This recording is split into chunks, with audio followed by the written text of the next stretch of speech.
Welcome to week 4, class. This week we're talking about anxiety disorders, and I think anxiety disorders are pretty common, so I think this is something that's going to be really important to understand and have a good grasp on. I'll just kind of go through and highlight some information about the anxiety disorders. Be sure to read your chapters. If you have questions, feel free to reach out. Also follow through in your PowerPoints and look to your Canvas classroom for any other things I might post, resources and such. So let's start with generalized anxiety disorder. Generalized anxiety disorder is maybe one of the more difficult ones to diagnose. In generalized anxiety disorder, the anxiety focuses on minor everyday events and not on one major worry or concern. And so someone with the generalized anxiety disorder is really worried excessively about all kinds of things in life, things on the job and their relationships, and I mean just anything. They're worried pretty much about everything. The hallmark is that it's excessive worry to the situation. So if one is worried about that they're going to do poorly on a test and they haven't studied, that wouldn't be obviously generalized anxiety disorder, because that's probably a reality that one would be worried about something that they hadn't prepared for. And so that's kind of the distinction with a generalized anxiety disorder. We also then have a panic disorder and agoraphobia. Panic disorder is marked by repeated panic attacks. Panic attacks are these debilitating, overwhelming fear, often accompanied by a myriad of physical symptoms. So, and the anxiety is around future attacks.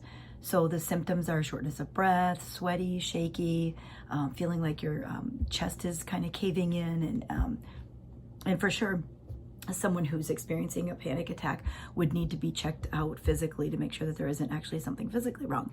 But that's a panic attack. Agoraphobia is something that sometimes accompanies panic attacks or panic disorders, but it doesn't always. And agoraphobia is a fear of and avoidance of situations considered to be unsafe. And so for some people, agoraphobia may develop in the absence of panic attacks, or it might, or panic-like symptoms. It could be either one. So those are a couple of the anxiety disorders. Specific phobia is probably something you're familiar with, just without even maybe knowing it, but this is individuals who are fearful of something specific, like spiders, heights, things like that. And so this is when they are in those situations or faced with something. Needles is another big one. So when someone's faced with that, they avoid it, first of all, as best they can. But if it's unavoidable, they experience severe anxiety, panic, or both. And it's really focused on that specific object or that situation, and that's what the fear is around. Then we have social anxiety disorder, and social anxiety disorder is really self-explanatory, it seems, almost just by the name, but it's the fear of being around others, particularly in situations that call for some kind of performance in front of other people. So giving a speech, or having to present, or something like that at a conference, or having to lead a business meeting would be something that someone with social phobia would have a very hard time with.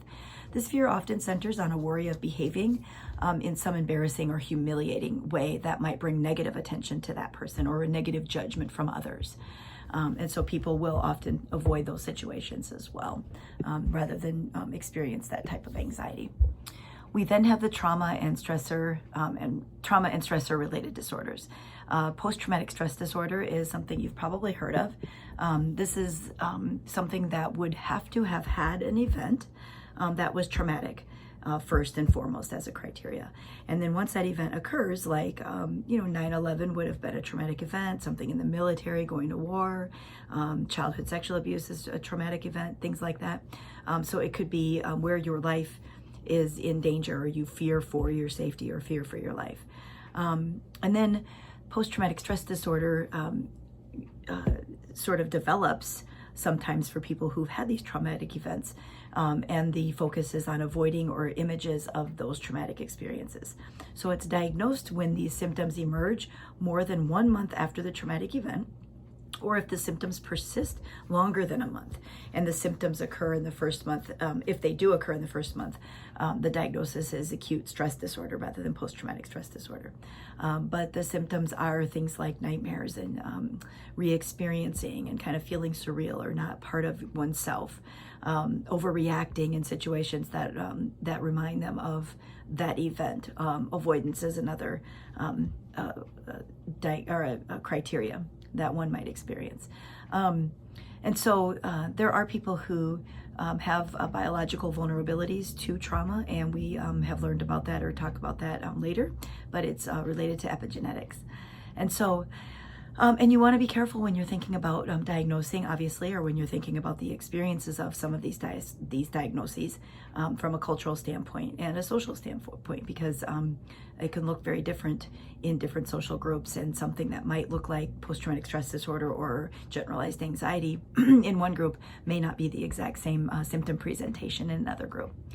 So those are just highlight some of the anxiety disorders that we'll talk about this week. So I hope you enjoy the chapter. I think this is, again, very important information, because anxiety disorders are some of the most common diagnoses that we see in clinical work. So have a great week, and we'll see you soon.